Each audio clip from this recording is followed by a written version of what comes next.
Desde los 20 años deberíamos de hacernos por lo menos biometría hemática, química sanguínea y un perfil de lípidos y la hemoglobina glucosilada que les decía cada año. Todos. A todos nos tocó ver la abuelita que terminaba ciega, a la persona que llegaba a diálisis, la persona que llegaba con amputaciones.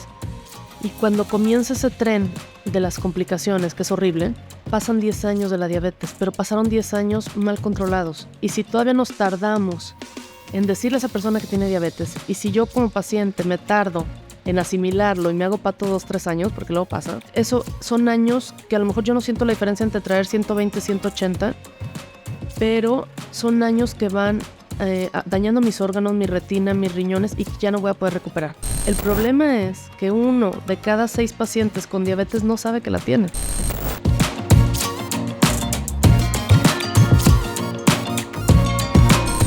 ¿Qué tal? Bienvenidos al podcast de Edgar Ornelas. El día de hoy tenemos a una invitada muy especial, que es Claudia Lorena Ruiz Padilla, endocrinóloga. Y bueno, pues bienvenida al podcast. ¿Cómo estás? Muy bien, Edgar, muchas gracias. Estoy muy emocionada de estar aquí. Te digo que soy tu fan. Ahorita fuera del aire te comentaba que ya me estaba echando el podcast. Estoy picadísima. Y pues para mí es un verdadero placer poder participar aquí. Así es. Pues me da mucho gusto que hayas aceptado la invitación a compartir información que, bueno, pues es como muy importante en estas épocas donde anteriormente podríamos decir que habría desinformación y ahorita hay exceso de información. Ya en redes sociales encontramos información sobre muchos temas y a veces nos puede abrumar o no sabemos cómo qué hacer exactamente. Entonces, me gustaría preguntarte primero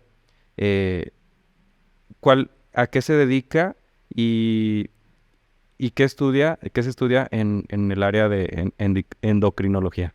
Claro que sí, con todo gusto. Mira, es una especialidad aparentemente desconocida y aún así me atrevo a decirte que todos los endocrinólogos estamos saturados. Tú puedes hablar a Mérida, puedes hablar a León, puedes hablar a Sonora y todo el mundo tiene citas a 2-3 meses porque resulta que hay demasiada pacientes con obesidad, demasiados pacientes con diabetes. Entonces, ¿qué ve un endocrinólogo? Nosotros vemos las hormonas. Nosotros vamos a hacer tratamiento de todo lo que sea hormonal, de todo lo que sea metabólico. Metabolismo se entiende por problemas de ácido úrico, por problemas de obesidad, por problemas de deficiencia de vitamina D. Entonces somos una especialidad muy como completa, porque por ejemplo un cardiólogo pues ve el corazón, un neumólogo ve los pulmones. Nosotros tenemos desde la cabeza hasta los pies, porque vemos hipófisis, que es la glándula mayor que manda la señal a todos los órganos, vemos tiroides, vemos suprarrenales, vemos testículo y ovario, vemos páncreas, vemos problemas de colesterol, de triglicéridos, todo lo que tenga que ver con metabolismo y que tengan que ver con hormonas, pues tiene que ver. Y mi frase favorita es, la salud se basa en un equilibrio hormonal. Si estás desequilibrado a nivel hormonal, vas a tener muchísimas consecuencias. Y hay muchísimas hormonas. La gente piensa que hormona es tema sexual. Es que son hormonas. Y no, realmente hormona es la vitamina D, hormona es la insulina, hormona es la tiroides, hormona es N cantidad de hormona. Ahorita he escuchado mucho el tema del cortisol. No sé si nos puedes platicar un poquito sobre este tema, que creo que pues siento que conforme vamos evolucionando, como que vamos generando más ansiedad, más estrés y por ahí he escuchado mucho el tema recurrente en personas cercanas de que trae el cortisol muy alto. El cortisol es la hormona de la energía, es la hormona de la vida. Si no tenemos cortisol, morimos en horas. El cortisol nos mantiene la presión alta o adecuada, pues, nos mantiene la glucosa adecuada. Si un león llegara aquí a atacar en este momento, el cortisol, la adrenalina se dispararían, que están en la glándula suprarrenal, y eso nos permitiría correr, huir. ¿Qué pasa? Que en este tiempo no hay leones. Lo que tenemos es prisa, trabajo, mal sueño, mala calidad de la alimentación, porque vamos manejando y vamos comiendo, porque vamos haciendo cosas, pues comes sin dedicarle el tiempo a la comida, duermes pensando en qué vas a hacer al día siguiente, etcétera, etcétera. Y eso hace un sistema de alerta crónico. Realmente ya no viene el león a corrernos, pero nuestro sistema ya quedó alterado.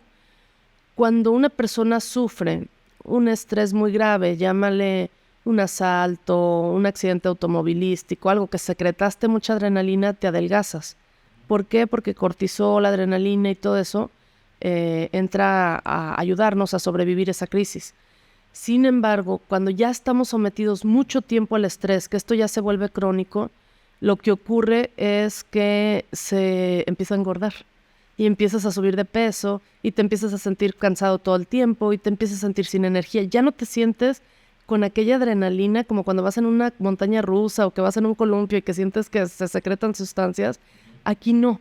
Aquí ya nada más lo único que sientes es un cansancio muy crónico, mucha necesidad de comer algo dulce, mala concentración, etcétera, etcétera.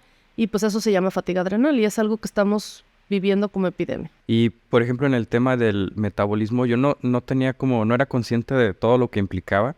Yo lo relacionaba más como el tema del tema de la digestión. No sé, por ejemplo, porque de repente he escuchado por ahí en anuncios donde esta pastilla para mejorar tu metabolismo. No sé qué piensas al respecto sobre este tema. Ay, ay, ay. Ahí vas a entrar en tierras profundas, muy profundas, Edgar. Hay mucha charlatanería alrededor de eso. ¿Cómo mejoramos el metabolismo? Es baratísimo y sencillísimo. Haciendo ejercicio, Ok, durmiendo bien, sí. comiendo saludablemente. Si yo brinco alimentos, si yo omito alimentos, si estoy ocupada, cuando yo hice mi internado, de repente pues no tenías tiempo de comer y lo que hacíamos era en la bata, que yo creo que alguna vez has visto a algún médico estudiante así, con los gansitos o con, perdón, no puedo meter, sí puedo meter gol, o con algunas galletas o algo, Ajá. y el yogur de beber. Éramos 8 compañeros. Para diciembre en una posada volteamos a vernos en una foto y dijimos, estamos obesos. Subimos como 10 kilos, todos. Entonces, ¿qué pasó?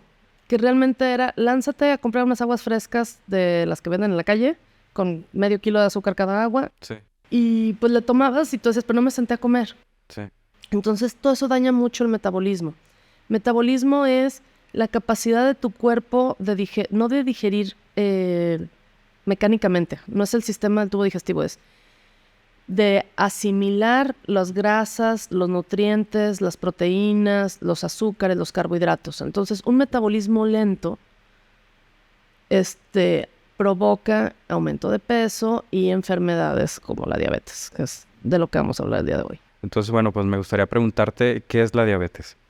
Mira, la diabetes es una alteración metabólica en la cual ya no se puede asimilar la glucosa adecuadamente. La persona trae mucha glucosa en la sangre, sin embargo no le llega al cerebro, no le llega al músculo, no le llega al hígado, no le llega a las partes importantes. Entonces es una enfermedad muy común, tristemente me gustaría decirte que no, pero es una enfermedad bastante común, sobre todo en México. México, nuestra genética, tenemos genes diabetogénicos. O sea, el simple hecho de nacer en México o de nacer de padres mexicanos, tenemos un 8% de riesgo de ser diabéticos tú y yo, aunque tengamos peso normal. Entonces, 8% de riesgo. Si alguno de nuestros padres fue diabético, sube a un 40%.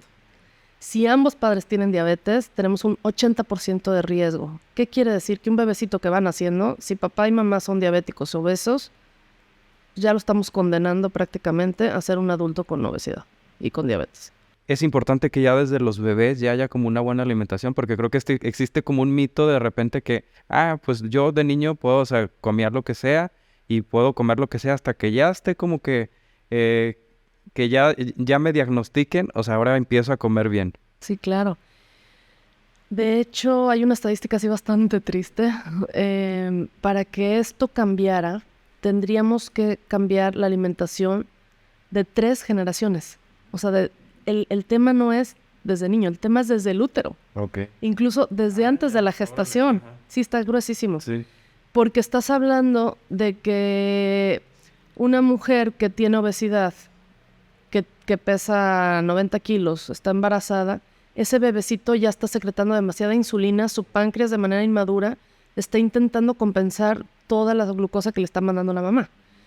¿Qué pasa con esos bebés cuando nacen? Están pequeños o están muy grandes, más de 4 kilos, y después dicen, doctora, es que desde los 8 años el niño está gordísimo y de verdad no come mal.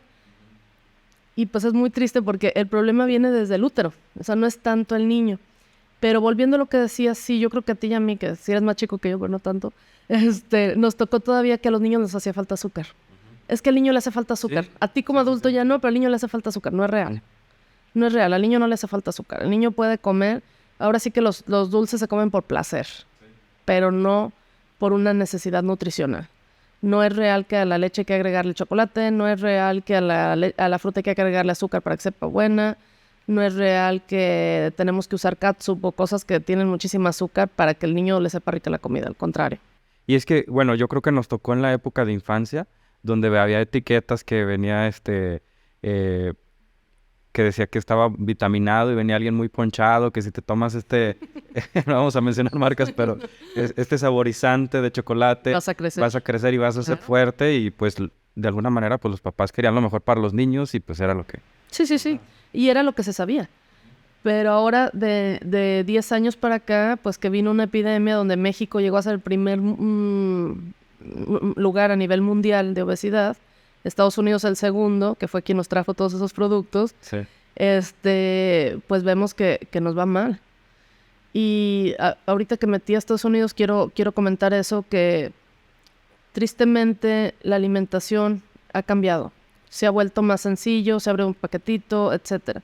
Cuando la alimentación de nuestras abuelas era la salsa de molcajete, ir al mercado todos los días, comer del día, comer saludable. O tenían a lo mejor animales, un pequeño huerto en su casa. Exacto, recogían los huevos todos los días, etcétera. Cuando eso ocurría, realmente la alimentación era diferente y las enfermedades eran diferentes en México. En Estados Unidos, cuando hacen un estudio de investigación de un medicamento y quieren probar que realmente es bueno, lo hacen en México americanos. ¿Qué quiere decir? Nuestra raza, con la alimentación industrializada, sobre todo de allá. Sí. Sí, es que una combinación, pues sí, porque combinas la cuestión de que hay por ahí un chiste de Sofía Niño de Rivera que decía, la comida mexicana es tortilla con todo, entonces, sí. Y es tortilla frita con salsa, con crema, con una proteína. Y pues la comida americana, pues es todo lo procesado, lo frito, y nosotros estamos combinando eso, o sea, comemos muchas cosas fritas. Estamos adoptando cosas que no son de nosotros. Sí, y bueno, también somos muy consumidores de bebidas azucaradas. De hecho, estamos en los 5 primeros lugares, no traigo el dato exacto, pero sí consumimos demasiadas bebidas azucaradas. Incluso en algún congreso escuché que las bebidas azucaradas, pero no solo me refiero al refresco, o sea, hasta las aguas frescas que consumimos en casa, que es con fruta natural y todo, al ponerle demasiada azúcar, es de lo que más nos afecta, porque en otros países acostumbran tomar agua natural, estar comiendo y estar agua natural. Entonces nosotros queremos la pasta, pero de Italia, pero con el agua fresca de acá, pero con, o sea, eso es mezclar. El tema de un jugo de naranja, o sea, es demasiada azúcar, aunque es una fruta y no tiene otro ingrediente, solo naranja, pero es la cantidad, es lo que de repente pueda... Fíjate que ahorita que hablemos del tratamiento de la diabetes, voy a profundizar en eso, pero sí, lo que mencionas, los jugos no son saludables ni naturales. No es lo mismo una naranjada, o sea, no estoy hablando mal de la naranja, de la zanahoria, del betabel, no estoy hablando mal de las frutas, eso jamás lo haría. Lo que estoy mencionando es que el consumir un shot de 4 naranjas en 15 minutos, porque aparte ni nos fijamos cuánto nos lo tardamos tomándolo, hace que el páncreas secrete insulina de manera impresionante y eso genera al rato una hipoglucemia. Lo que vulgarmente o comúnmente se conoce como le dio al mal del puerco, sí. Realmente pues es una hipoglucemia, es un bajón de azúcar, es algo grave. A nosotros nos da muchísima risa, pero sí. Realmente no es así. O sea, es un bajón de azúcar y la persona lo que tiene es o necesidad imperiosa de acostarse a dormir o necesidad de comer algo dulce. ¿Qué quiere decir? Tú ya ni te acuerdas del jugo de naranja, pero a las 3 horas sientes como que quieres algo dulce y no me importa qué tengo aquí, así sea un dulce, sea una fruta, sea lo que sea, una galleta, lo que quiera, y le das otra vez al dulce y entras a una montaña rusa porque al rato secretas otra vez insulina y luego lo vuelves a secretar y es el cuento de nunca acabar. Entonces, ¿en qué se traduce? En aumento de peso, en cansancio crónico, en ya no me puedo concentrar, en dame unas vitaminas para concentrarme, y pues es quita el azúcar, que es súper adictiva. Entonces sí es un problema que tenemos pues todos, Sí. que yo me incluyo. ¿Y la diabetes se puede prevenir? La diabetes, mira, tenemos un lema en endocrino que es genes no es destino. Entonces, al 100% probablemente no se puede prevenir. ¿Por qué? Porque si todos mis tíos tienen diabetes, y mi abuelo murió de diabetes, y mi padre tuvo diabetes, muy probablemente me va a dar diabetes.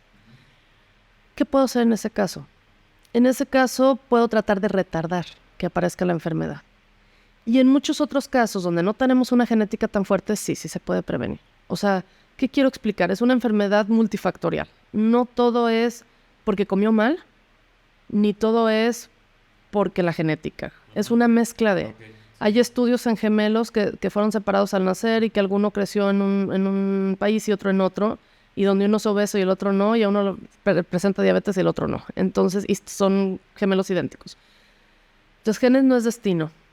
Pero sí yo creo que tenemos que trabajar arduamente todos los mexicanos por movernos más, porque no nos movemos. Sí. La estadística del ENSANUD, que es como el estudio que hacen en México, la encuesta nacional de salud del 2021, te menciona unas cifras súper bajas, así un 40% en personas de nuestra edad que realizan ejercicio de manera regular. Entonces, echar un futbolito el sábado con 10 cervezas, pues no es ejercicio. Sí. O sea, ¿Y sería lo recomendable es que fuera diario con cierta... máximo cada 48 horas. Ok, ajá. Tenemos que juntar 150 minutos de ejercicio a la semana. Estamos hablando de si quieres hacerlo diario, 20 minutos diarios, o si quieres hacerlo menos veces a la semana, 4 veces, 30 minutos a la semana. ¿Y puede ser desde una caminata o...? Sí, de preferencia que tu corazón se agite, que no puedas ir platicando, que no puedas ir así echando chisme, pongan el podcast y pónganse a correr, a bailar o a hacer algo divertido, ¿no? Eso es lo que yo recomiendo. Así es. ¿Y cómo puedo saber si tengo riesgo de tener diabetes? Mira, una ya les dije, todos tenemos riesgo porque la raza. Tenemos una raza de oro, una raza buena para la diabetes. La otra es si yo tengo sobrepeso. Si mi cintura mide más de 95 en el hombre, más de 90 en la mujer, tengo riesgo. Si mi cuello se ha ido pintando aquí y se ve oscurito, que ya me regañan que no me baño bien, que si la cadenita me está dando alergia, que si... Mala señal. Eso se llama acantosis nigricans. Y es una enfermedad, no es mala higiene. Es insulina alta en la sangre. No sé si has visto personas que se les ven como unas verruguitas chiquititas en el cuello y oscuro. Eso te habla te grita de ve, chécate el azúcar. Ese es un riesgo. Otro, si padezco sobrepeso, obesidad, riesgo. Si padezco ovario poliquístico, me han dicho que tengo quistes en los ovarios, soy mujer, riesgo. Si tuve un embarazo con diabetes gestacional, es decir, una diabetes del embarazo, tengo mucho riesgo. Y si ya sé que tengo riesgo, ¿qué debo de hacer? Checarme el azúcar. Pero ojo, ya no basta con hacerse una química sanguínea. ¿Por qué? Porque la diabetes cuando empieza a elevarse después de los alimentos, Edgar. Entonces, si tú vas, te checas y traes 100, dices, traigo 100, me quedo en paz. Y a lo mejor me tardo 1 o 2 años en volverme a checar. Y yo traía diabetes. Un problema que tenemos en México es que solamente 1 de cada 4 pacientes con diabetes está bien controlado. Pero eso está alarmante, pero no se me hace tan terrible. El problema es que 1 de cada 6 pacientes con diabetes no sabe que la tiene. Entonces, eso es terrible porque tú vas al doctor porque te duele la garganta y el doctor no te dice que a lo mejor traes diabetes. Te da tu antibiótico, y te vas. Y no estamos haciendo prevención, no nos estamos dando cuenta a tiempo. El problema de la diabetes no es una condena de muerte. El problema de la diabetes es controlarla adecuadamente. Yo hago una analogía y espero que mi suegra me esté escuchando. Diario les digo que la diabetes es como la suegra. Tú sabes Si a la suegra la haces tu peor enemiga y te va a ir de la fregada, porque si tú la ignoras, si la tratas mal, si finges que no existe, etcétera, etcétera, te va a cargar el payaso y te va a hacer la vida imposible. En caso contrario, si tú a tu suegra le llevas flores de vez en cuando, le hablas y le preguntas cómo está, le invitas una comida, platicas, te importa tu suegra, porque es la mamá de tu pareja, te preocupas por ella, la conoces, sabes qué le gusta, qué no le gusta, etcétera, te va a ir de maravilla, va a ser tu mejor aliada. Te va a ayudar con los niños, te va a ayudar con el esposo, te va a ayudar con todo. Es lo mismo. Aquí la diabetes, si tú decides ignorarla, no checarte nunca el azúcar. Ayer una persona me decía, usando insulina, y le decía yo, cada cuando se checa el azúcar, me decía, se me descompuso el aparato hace 2 meses. O sea, no puedes vivir a ciegas con diabetes. Tener diabetes es chécate el azúcar, mírete. Comí pizza, ok, se me antojó muchísimo, no importa, me chequé de a las 2 horas y ¿qué crees? Se me subió hasta 300. Entonces, ya sé que la pizza me sube mucho el azúcar. Voy a tomar una medida precautoria el día que vaya a comer pizza. ¿Me explico? Sí. Entonces, es conocerla, quererla y pues tratarla. Ay, por ejemplo, en este tema de la pizza, porque he escuchado yo esta idea de que si comes como algo azucarado, como que tomar mucha agua te ayuda a bajarlo. Salir a caminar, ponerte a hacer algo de ejercicio. Quien usa insulina, pues ponerte un poquito más insulina. Ajá. Pero es que saberlo. Lo triste es que ni siquiera sabemos. Sí. Entonces, ¿qué debemos de hacer? Si yo sospecho que tengo diabetes o que pudiera tener, o a mi mamá le pegó a los 45, ya tengo 44, es ir al laboratorio y pedir una química sanguínea, pero también pedir una hemoglobina glucosilada. La hemoglobina glucosilada te da el promedio del azúcar de los últimos 3 meses y no le importa si es mañana, tarde y noche. La glucosa no, la glucosa es una fotografía instantánea. Te dice cómo está en ese momento. Entonces, si la hemoglobina glucosilada está arriba de 6.5, así tú no sientas absolutamente nada, ya te tocó bailar, ya tienes diabetes. Si tu hemoglobina glucosilada está en 5.7 a 6.4, prediabetes. La prediabetes sí existe, por favor. Hay doctores que todavía dicen que no existe, sí existe. Hay doctores que dicen es como estar embarazada o no embarazada y no hay preembarazo. No, sí existe. Prediabetes es una persona que tiene mucho riesgo de tener diabetes a corto plazo. Lo definió la Asociación Americana de Diabetes desde el 90 y tantos. Entonces, es una enfermedad bien declarada, existe y se puede hacer algo, porque yo lo comparo con unas escaleras y primero resistencia a la insulina, que era lo que les hablaba de la acantosis, luego sigue la prediabetes y luego la diabetes.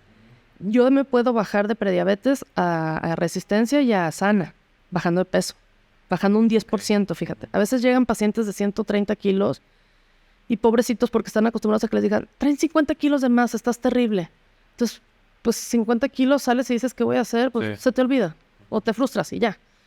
Sin embargo, si yo les digo, pesas 140 kilos, tenemos que tumbarte el 10%, tengo que tumbarte 14 kilos para que estés saludable, ya es diferente. Sí. Es muy diferente. Sí. Porque también bajar de peso es todo. Otro día hacemos otro podcast. El factor psicológico, o sea, de esta situación, que creo que también es, en este tema de los aliados o los enemigos, creo que uno mismo de repente pues es como que el reto en esta situación, porque he escuchado, por ejemplo, que las personas con diabetes de repente son los más antojados, y por ejemplo esta situación a lo mejor del peso puede acompañarse de otra situación psicológica que es con lo que están luchando. Fíjate que es más fisiológica que psicológica. Okay. Y es triste porque el paciente que se para a consulta, el esposo o la esposa empieza y come mucho y se esconde para comer dulces. O sea, es el pan nuestro de cada día. ¿Qué pasa? Hay entre 200, 300 de glucosa en la sangre, pero no llega al cerebro.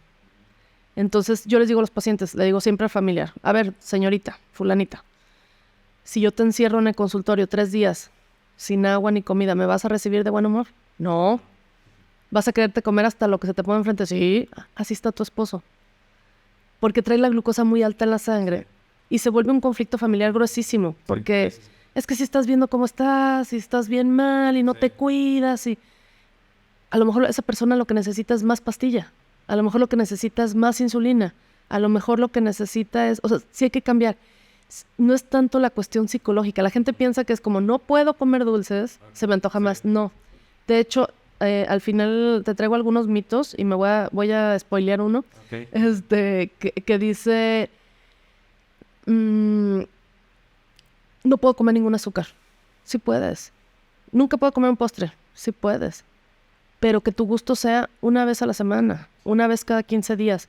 No, hoy quiero cajeta y mañana quiero malteada y pasado quiero un chocolate o sea, tienes que planear tu alimentación, en su grueso, en el 90% tiene que ser saludable. Sí. ¿Y cuáles son los tratamientos para la diabetes? Lo primero es, siempre iniciar con medicamento. Hace algunos años, que no hace tantos, como 20 años, médicamente tú ibas con el doctor, ibas empezando con diabetes y lo que te decía era vamos a empezar con dieta y ejercicio. Vamos a iniciar dieta y ejercicio y si no mejora la glucosa ya iniciamos con algo de pastilla. ¿Y qué pasaba? A todos nos tocó ver la abuelita que terminaba ciega, a la persona que llegaba a diálisis, a la persona que llegaba con amputaciones.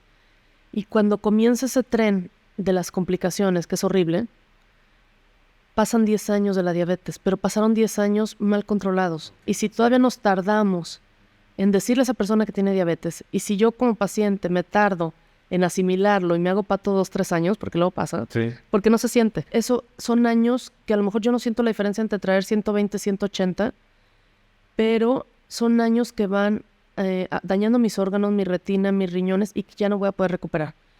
Entonces, desde el principio hay que iniciar con tratamiento.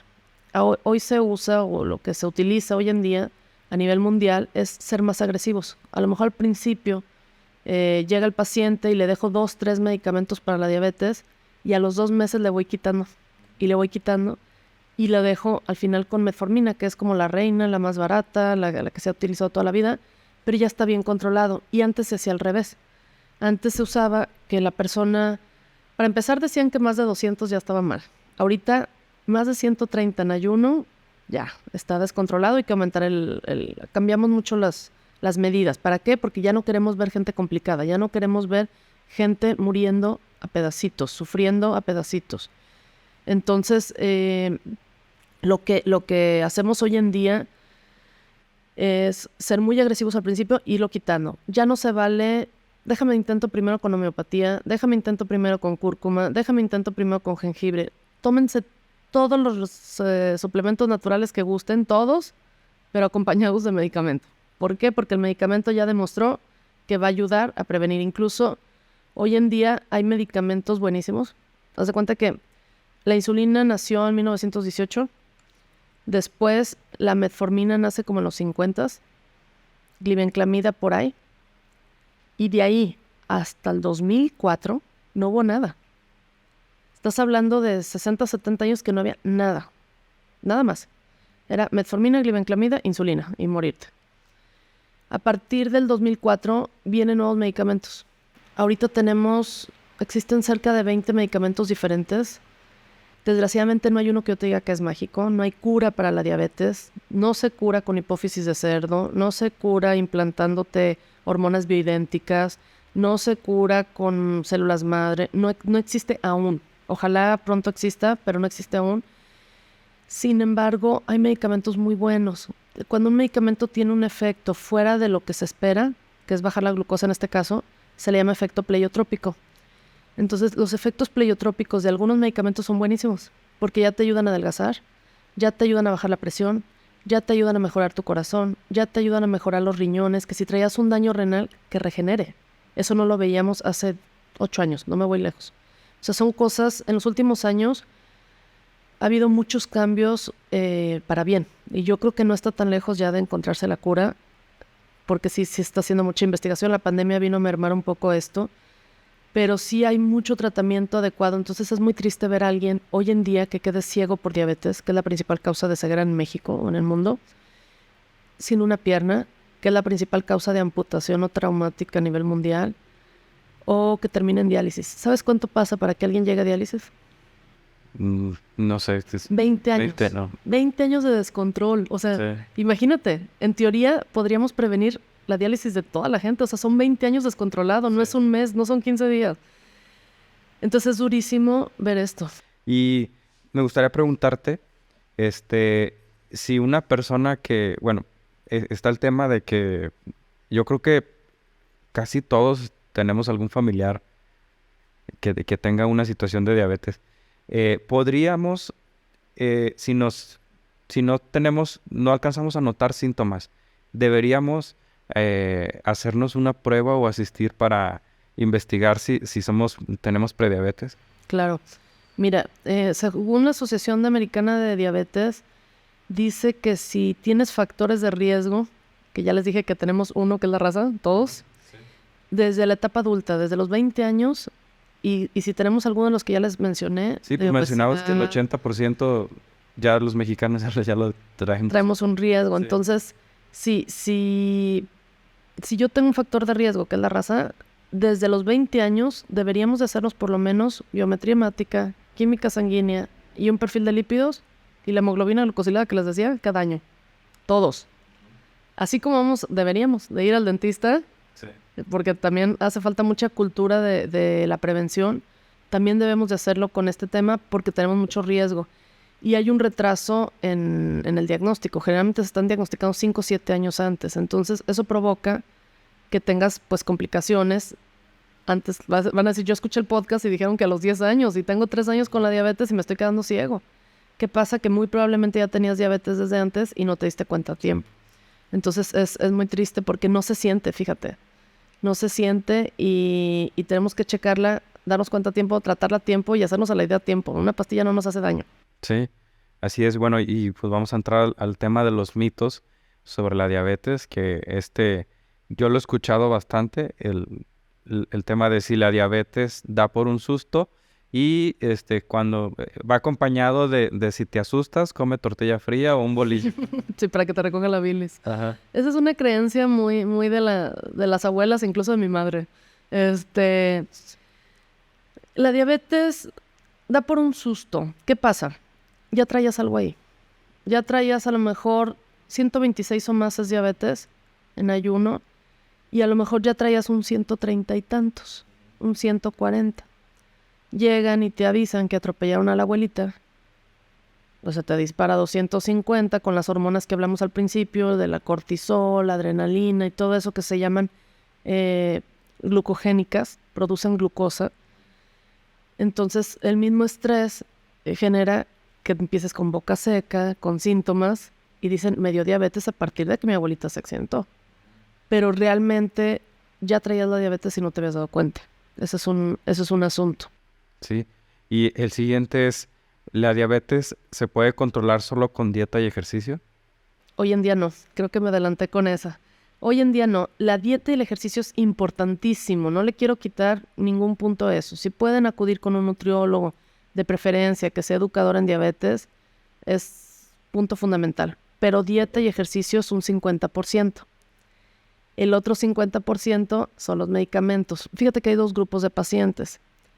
Hay gente que quiere lo más natural para no ser adicto a mi cuerpo. El cuerpo ya es adicto, porque ya la diabetes quiere decir, cuando empieza una persona con diabetes, la mitad del páncreas ya no funciona.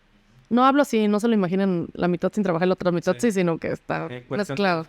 Celular, ajá. El 50% ya no funciona y ocurre como si fuera un suicidio. Se llama apoptosis celular. Hay muerte celular. Entre más tiempo tenga yo la glucosa alta, más tiempo más rápido se muere el páncreas y más rápido requiero insulina, más rápido me pongo grave, etcétera, etcétera. Entonces, si yo quiero meter pura pastilla, pero seguir comiendo atole, tamales, azúcar, etcétera, etcétera, etcétera, malo. Ahora al revés. Yo no quiero pastillas, quiero pura dieta y ejercicio. Y te voy a contar una anécdota. Hace muchos años llegó un señor de Manzanillo y me dice, doctora, traía 250 de glucosa. Yo no quiero medicamento. Le dije, no, sí, es que le tengo que dar medicamento. Le eché todo mi speech. Y me dice, yo le apuesto lo que quiera a que voy a llegar con 100 de glucosa a la próxima cita. Con pura dieta y ejercicio. Que no va a poder. Sí voy a poder. No va a poder. Bueno, le dije, le apuesto la consulta. Y regreso, ¿no? No, yo ya sentía que iba a ganar doble consulta, ¿no? Le checo el azúcar y traía 100. ¿Cómo le hizo? muy fácil. Desayuno lechuga con jitomate, como lechuga con jitomate y ceno lechuga con jitomate. Dije, no, discúlpeme. O sea, 10 días como quiera lo aguanta por una apuesta. Sí, Pero ¿quién va a vivir así? sí, no. Todo el mundo se nos antoja de repente una hamburguesa, de repente sopa, unas albóndigas, lo que quieras, o sea, picadillo, comida. Entonces dije, señor, se le va a acabar el músculo, se me va a poner muy malo. No volvió, obviamente él quería dieta y ejercicio, Ajá. pero sí me la ganó. Entonces sí se puede, pero no es saludable. Sí. Ese es mi punto. Alguna vez tuve otra paciente con diabetes tipo 1, donde ella estaba muy obsesionada con tener la glucosa perfecta y bailaba hasta 6 horas y hacía ayunos hasta de 15 horas teniendo diabetes y aplicándose insulina para que la glucosa se bajara lo más normal posible. ¿Qué pasa? Te da desnutrición, te infectas, te enfermas, etcétera, etcétera. Entonces no es lo correcto. Sí, es como el extremo de esta situación y pues a lo mejor en un corto plazo te da un resultado, pero a largo plazo tiene muchas consecuencias. El siguiente mito es, ¿la insulina es mala? La insulina es mala, la insulina deja ciego. A mi abuelita se murió en cuanto le dejaron la insulina. La insulina es terrible, me voy a hacer adicto a la insulina. Todo eso he escuchado alguna vez. La insulina no es mala, la insulina es buena. ¿Qué pasó, Edgar? La insulina tiene apenas 100 años. Y cuando la empezaron a extraer, la descubrieron en 1918, pero la empezaron a usar hasta 1923. Cuando la comienzan a usar era de borrego, de cerdo, sin purificar. Sacaban del páncreas del cerdo y se lo inyectaban a la persona. Imagínate la cantidad de infecciones, de alergias que eso ocasionaba. Aún así, las personas, los niños con diabetes en esa época morían a los 4 o 5 años de vida. Aún así, el Edward Thompson, que fue la primera persona que se le aplicó insulina, vivió 40 y tantos años. O sea, sí fue un cambio. Pero ¿qué pasa? Que al principio eran animales. Después las hicieron humanas. No quiere decir que las sacaran de un humano. Eran similares a la insulina humana. Y hoy en día tenemos análogos de insulina. Entonces, cambió muchísimo eso. Cambió la manera en que funciona una insulina. Y como antes había tanta alergia, tanta infección, etcétera, etcétera, lo que ocurría es que dejaban los mismos médicos la insulina hasta el final. Había mucho miedo. Y aparte recuerda que había que hervir las jeringas y en unas jeringas gruesosotas horribles. Entonces, claro que se dejaba para el final. ¿Y qué pasaba? Pues que tú estabas a 3 días de quedarte ciego, te iniciaban la insulina y ¡tum!, te quedabas ciego. Entonces, o se morían. ¿Por qué? Porque pues ya se estaban muriendo. Hoy en día hay insulinas buenísimas y hay también cerca de 9 tipos de insulina y hay insulinas de larga duración, hay insulinas que duran 36 horas. No ha salido, pero está por salir una insulina semanal que sería muy cómoda. Hay insulinas ultra rápidas que empiezan a actuar. La insulina humana, cuando tú comienzas a comer, volviendo al jugo de naranja, tú le das un trago de insulina, el páncreas tarda alrededor de 2 minutos en secretar insulina, es rapidísimo. Y tiene 2 fases, una secreción rápida que es de 5 a 10 minutos y una secreción más lenta que es la que te ayuda a la digestión. Entonces, hoy en día hay insulinas que empiezan a actuar a los 5, 15 minutos y terminan de actuar a las 4 horas, no igual, pero sí muy similar a lo que ocurriría en el cuerpo humano. ¿Qué tenemos en contra del uso de la insulina? Que son inyectadas. Entonces la gente dice, el día que me la des en pastilla voy a ser feliz. Pero pues eso tenemos en contra. Otro que puede generar hipoglucemias, un bajón de azúcar se siente horrible, nunca lo he vivido, pero lo he visto y pues pobres personas. Entonces hay que usarla bien, hay que titularla. Otro mito es, a mí no me sirvió la insulina. ¿Qué pasa? Van al doctor, al Seguro Social o conmigo o con quien sea y les dicen, ponte 10 unidades de esta insulina y vuelve en 3 meses. Y no les explican nada. Entonces la insulina se titula por kilo de peso. ¿Cuánto pesas tú? Peso como... Ya voy a entrar en intimidad. No, tengo rato que no me peso, pero yo creo que son como 79, 80, algo así. Ese es el promedio. Estás delgado, ¿estás de acuerdo? Entonces, si tú multiplicas 80 por 0.2, que es lo correcto que debemos de iniciar, son 16 unidades. Entonces, hay un mito también entre los médicos de inicia con 10 unidades. A todo mundo le inician con 10 minutos, no importa si pesa 100, 40 o 50 kilos. Entonces, si tú inicias con 10 unidades y te dicen vuelve en 3 meses, pues 10 unidades no te hicieron ni cosquillas. Sí. ¿Y qué pasó que volviste y dijiste, a mí me pagan conmigo? Me dicen, es que me dieron insulina y no me sirvió de nada. Sí. Al revés se me subió. Dicen, a mí al revés se me subió. No es verdad. No es que te la haya subido la insulina, sino que no era la dosis correcta. Sí. Pero como la insulina es delicada, hay que titularla, hay que irla subiendo 2 unidades. Entonces hay que dedicarle a la persona 1 hora o 2 horas. De hecho, las farmacéuticas gratuitamente lo hacen. Les pasan un nutriólogo para que les expliquen a las personas cómo se debe de usar, cómo hay que hacerle, cuándo hay que subirle, cuándo hay que bajarle. Y la insulina es algo dinámico, porque nuestra vida es dinámica. Sí.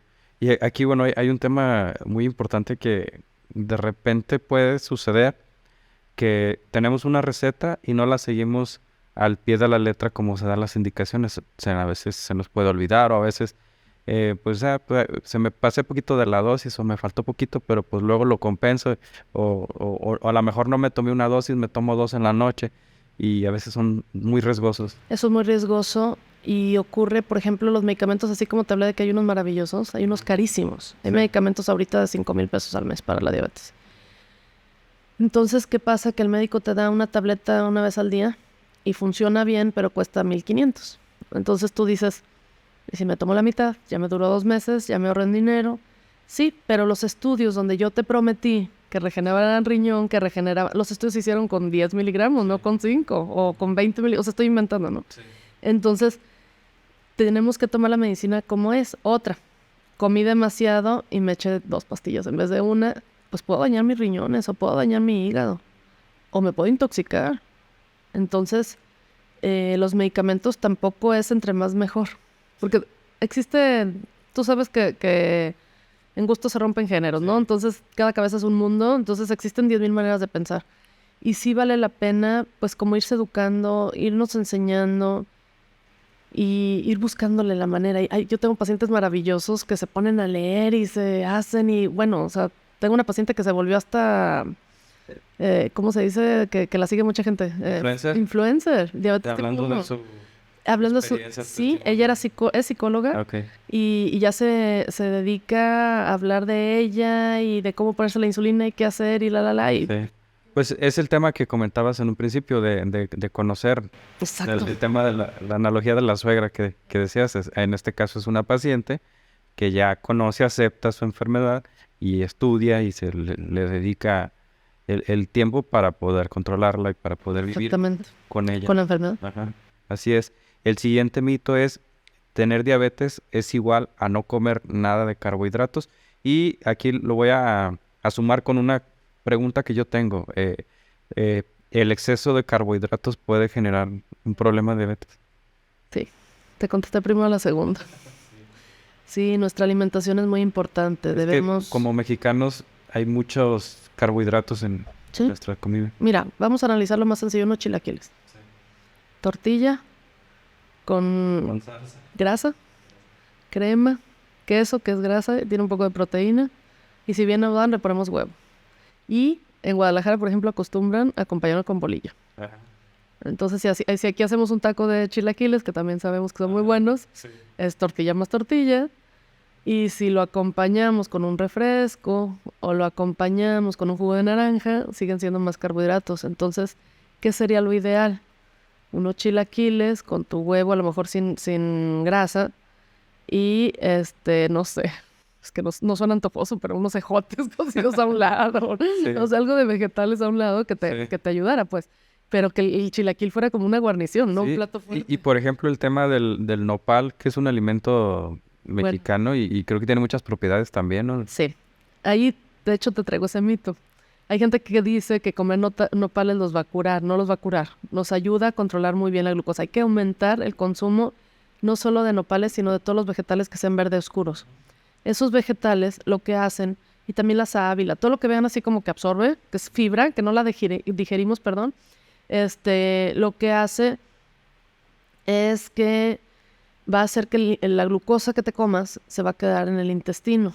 Porque luego me voy a regresar al mito de los carbohidratos. Todo es carbohidrato. Sí. También la gente dice, bueno, entonces, ¿qué voy a comer? Claudia, la sopa de arroz se convierte en azúcar, la pizza se convierte en azúcar, el bolillo se convierte en azúcar, la tortilla... Es que sí podemos comer carbohidratos. Sí podemos comer carbohidratos, pero carbohidratos que se llaman complejos. Hay 2 tipos de carbohidratos, unos que se llaman simples y unos que se llaman complejos. Complejos quiere decir que mi cuerpo tiene que usar enzimas o tijeritas, imagínenselos como tijeras, que cortan y que rompen esa glucosa en pedacitos más pequeños para poderse absorber. Y un carbohidrato simple es el jugo de naranja otra vez, pobre jugo de naranja. El jugo de naranja, el azúcar, la miel. Venden la miel de agave y luego le ponen la etiqueta para diabéticos. Malísimo. Lo que tiene miel de agave, a diferencia de la miel normal de abeja, es que tiene un menor índice glucémico, se absorbe más lento. Entonces, se absorbe más lento, es un poquito mejor, pero al final se te va a absorber, ese azúcar es miel. Entonces, ¿qué deben de hacer una persona con diabetes? Tratar de cuidar los carbohidratos simples, el azúcar, lo dulce, lo postrecito, al menos que esté hecho con esplenda, stevia, monk fruit, que es la otra que está muy de moda hoy en día. Todos los endulcorantes, no hay problema. Agarren el que más les guste, porque luego hay unos que amargan y hay otros que no nos encantan, etcétera. Pero los carbohidratos complejos hay que cuidar las cantidades nada más, porque hasta la zanahoria es carbohidrato, un vegetal es carbohidrato. Entonces, la gente que quiere ser muy pura, que quiere caer en un extremo y me dice, Claudia, pues ¿qué voy a comer? Lechuga y jitomate como el señor aquel. Entonces, pues no. ¿Sí? Entonces, nopales nos ayudan muchísimo. Sábila, todos los vegetales verde oscuro nos ayudan, pero nos ayudan a atrapar la glucosa en ese alimento. Sí. No nos curan la diabetes. Ok. ¿Sí? Y por ejemplo, mi abuelo tiene diabetes y le dan mucho como el chayote, le gusta mucho el chayote cocido. No hay problema. Chayote es agua. Agua y fibra. Sí. Y comentaban pues que le ayuda pues A digerir y a tener tema. menor absorción de la glucosa. El carbohidrato se absorbe. Hay una absorción que se llama difusión pasiva, que pasa como Pedro por su casa. Y esos son los azúcares simples. Por eso se usa tanto el ejemplo del jugo de naranja. Cuando una persona se desmaya, le acercan una Coca-Cola, le acercan un jugo y le da 2 tragos y despierta. Sí. ¿Por qué? Porque manda rapidísimo glucosa al cerebro y eso nos ayuda a vivir. La glucosa es necesaria para vivir. Sin embargo, si tú te comes un espagueti, a lo mejor vas a tardar 2-3 horas en tener glucosa en la sangre. Entonces, alguien desmayado no le vas a poner espagueti en la boca. Sí. Entonces, sí tiene sus razones. O sea, tiene sus... Dios no se equivoca. Sí. Tiene sus razones de ser. Sin embargo, la leche, por ejemplo, es carbohidrato. Los frijoles, carbohidrato. O sea, hay muchísimos alimentos que son carbohidratos. Nada más son carbohidratos complejos. No hay tanto problema. La naranja, quiero decir esto porque no quiero que se lleven a casa que la naranja es mala. La naranja es buenísima, tiene vitamina C, tiene muchísimas cosas buenas, pero hay que consumirla como naranja. Sí. O sea, partirla en 4 con gajos y me la como con su fibra, con todo, ¿no? No consumirla como jugo. El siguiente mito es cuando inicia la diabetes, ¿adelgazan las personas? Ese es súper conocido. No sé si lo has escuchado en la familia. Sí. Fulano ya está bien flaco. Yo creo que ya le dio diabetes o tiene cáncer. Sí. Desgraciadamente no. Cuando la gente va empezando con diabetes se engorda. A mí me toca mucho diagnosticarlos porque están yendo con una nutrióloga y están haciendo mucho esfuerzo por bajar de peso y no adelgazas. Al revés, estás engorde y engorde y engorde. ¿Por qué? Porque traes mucha insulina en el cuerpo, traes resistencia a la insulina. Cuando una persona adelgaza es cuando la diabetes ya se lo está consumiendo. Una diabetes mal controlada, una diabetes de larga evolución, 300 de azúcar.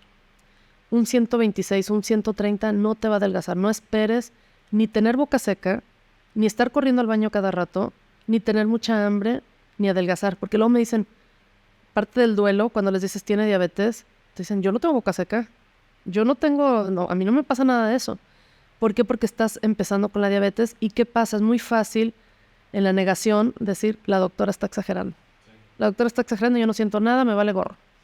Y pues tómala, esas mismas personas luego regresan contigo con alguien más, 4 años después, ya con un problema, ya, ahora sí voy a cambiar, como la canción, y ahora sí me voy a cuidar, y por favor deme la dieta más estricta del mundo.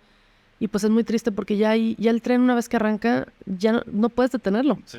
Puedes retrasar un poco, que a lo mejor si en un año se iba a dializar, que se dialice en 3, pero hasta ahí. Sí, y se conecta con el siguiente mito que es, ¿tener diabetes es igual a una condena de muerte lenta y dolorosa?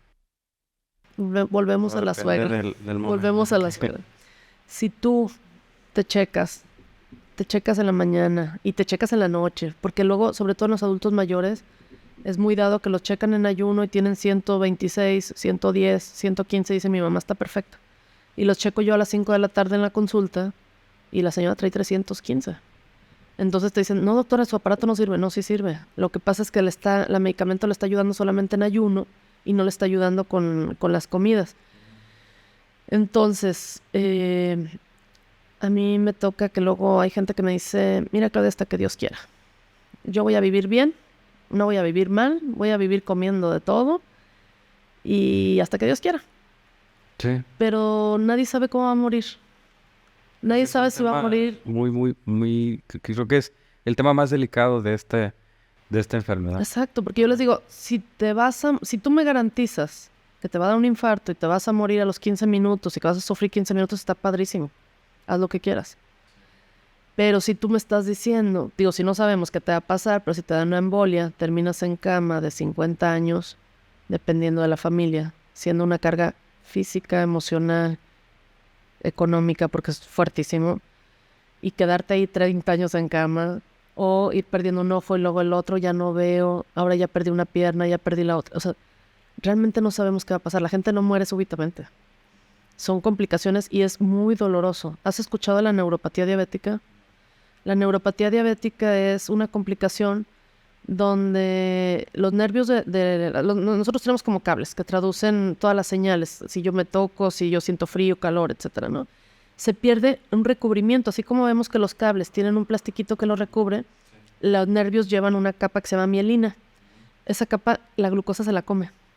Como el oxígeno oxida el fierro, la glucosa glucosila el cuerpo. La glucosa se va adhiriendo, el tener la glucosa alta, no tener la enfermedad, sino tener la glucosa alta, por muchos años se va adhiriendo a todos los nervios de ahí.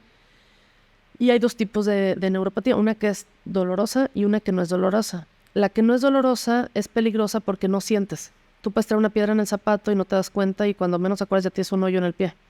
Y es cuando termina la amputación y demás. Pero la dolorosa es tremenda. O sea, la gente llega llorando del dolor. Imagínate que te están quemando todo el tiempo. Entonces es un dolor muy fuerte, gastan muchísimo dinero. Perdón que hable de dinero, pero es una realidad. O sea, tenemos que ver porque hay un costo, o sea, es no nada más lo mal que te sientes, sino la carga de todos los hijos. Tengo 10 hijos, pero ni entre todos pueden. O sea, se vuelve muy complicado. Sí. Y es una persona que ya no puede trabajar porque está muy mal, que no duerme, que tiene mucho dolor, que terminan con neurólogo, con ortopedista, con el de los imanes, pero con la endocrinóloga, pero con el especialista en dolor, etcétera, y son dolores que realmente no se pueden quitar. Entonces son cosas muy, muy feas. Y son complicaciones que no deberían de existir, repito, no deberían de existir porque pasan después de muchos años de traer el azúcar alta. Entonces, si nosotros prevenimos, si vamos a visitar a la abuelita, regálame una tira de glucosa y me voy a checar. Sí. Y así sea a las 5 de la tarde, porque hay otro mito. No me debo de checar al menos de que estén ayunas. No, al revés, chéquense después de comer. Sí. Que hayan pasado 2 horas de que empezaste a comer. Y si traes arriba de 140 ya es prediabetes. Y si te sale arriba de 200 ya es diabetes. Entonces hay que buscar, bueno, no por una sola toma, hay que hacer 2 tomas. Obviamente si me sale algo alterado en casa de la abuela, pues hay que ir al laboratorio y hacerlo más en serio. Pero sí es un foquito rojo ahí, ¿no? El siguiente mito es, ¿la diabetes solo afecta a personas mayores? Me gustaría decir que sí, pero no. Es muy triste. Cuando yo estudié medicina nos decían diabetes tipo 1 es la de los niños y diabetes tipo 2 es la de los adultos. Y hoy en día hay niños de 8 o 9 años con diabetes tipo 2. ¿Por qué? Por la obesidad. Porque nos estamos acostumbrando a vernos gordos.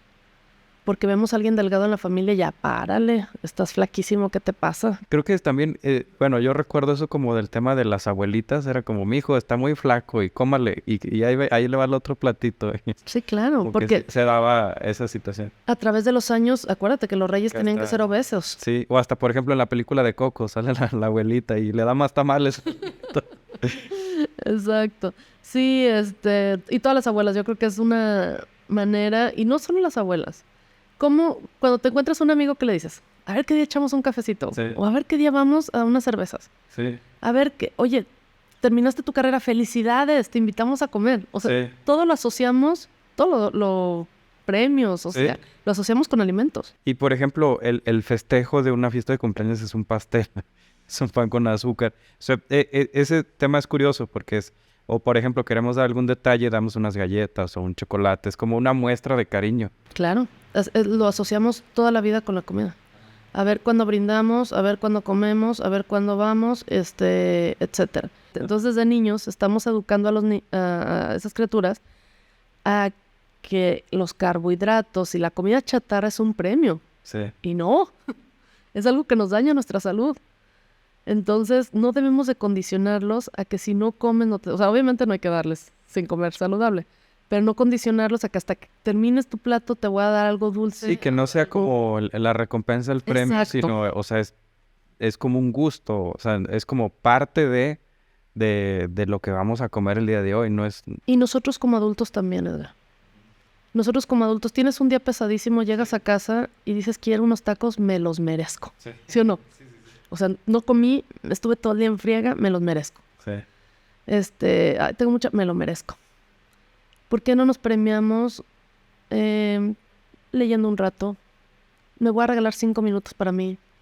Me voy a salir a caminar. Sí. Voy a, no sé, algo que sea para mí, un baño un poco, a lo mejor más largo, no lo hagan muy frecuente porque se acaba el planeta, pero a lo mejor un baño más largo, a lo mejor tomar un momento para mí sola, a lo mejor, no sé, arreglarme el cabello, lo que quieras, pero hacer algo para ti. Sí. Y no asociado a comida. Sí.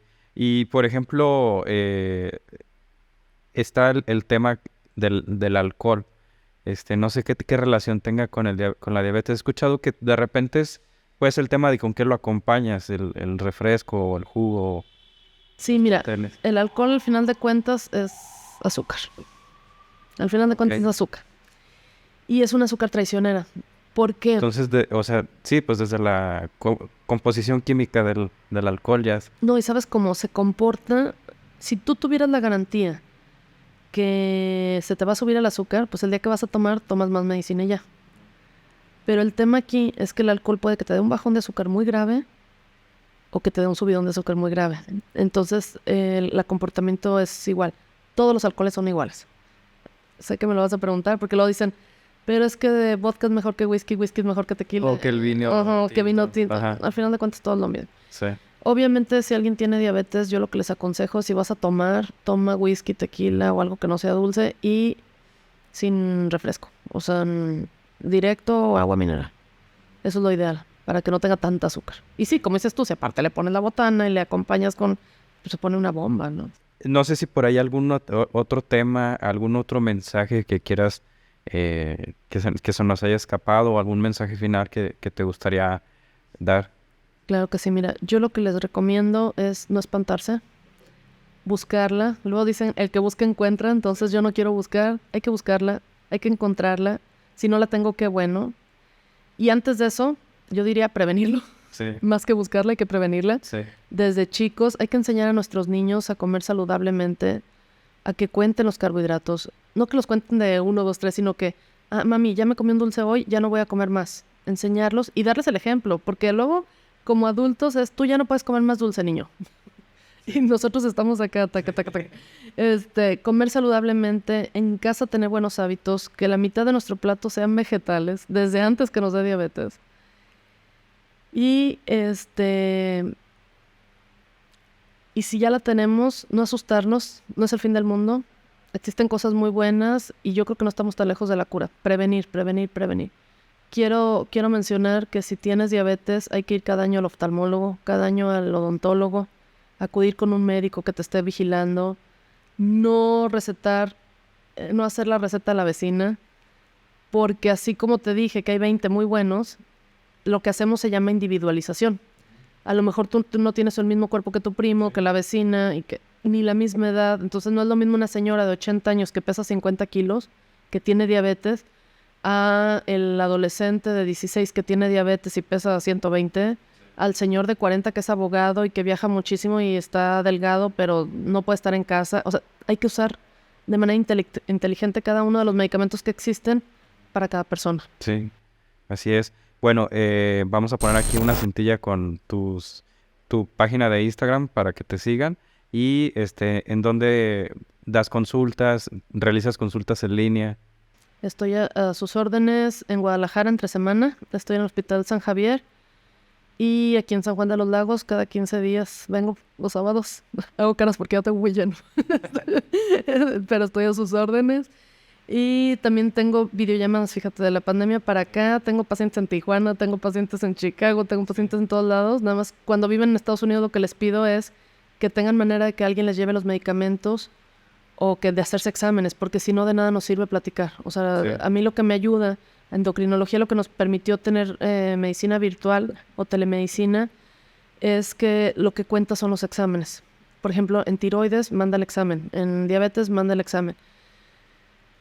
Entonces sí se puede de vez en cuando omitir la exploración física en algunos casos, hacemos videollamada, pero sí necesito que tengan exámenes y que tengan manera de adquirir el medicamento, porque si no, en Estados Unidos no lo pueden comprar así con mi receta nada más. También invitarlos a que entren a tu página de Instagram. Ahí seguido subes contenido de valor, haces lives donde describes, haces como sesiones abiertas de preguntas y respuestas. Entonces, bueno, para estar allá pendiente de tus redes sociales, y te agradezco mucho el compartirnos toda esta información.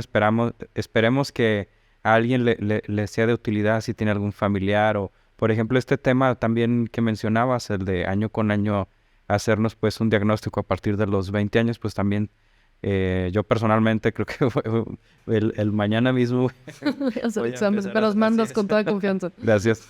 Pues para checarnos por ahí. Bueno, pues les agradecemos a todas las personas que siguen apoyando este contenido y nos vemos el próximo domingo en el podcast de Edgar Ornelas. Gracias por la invitación.